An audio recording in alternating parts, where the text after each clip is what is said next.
是吧？你好，我想问一下你一个很简单的一个病史啊。第一次来月经时几岁？15岁。家里面的父親母親有什麼特殊的病史嗎？我老媽現在有糖尿病。受過嚴重的外傷嗎？輸過血嗎？就是宮外孕。2次宮外孕。2次宮外孕。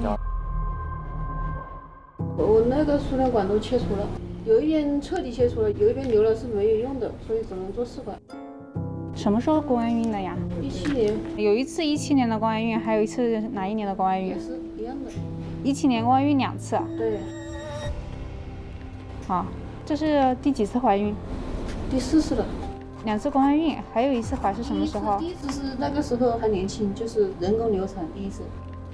早孕期間的話，那你 NT 有問題沒有嘞？NT 沒問題，但是四圍有問題。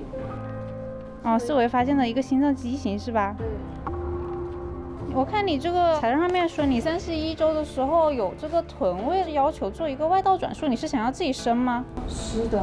那你這個風險就會比較高。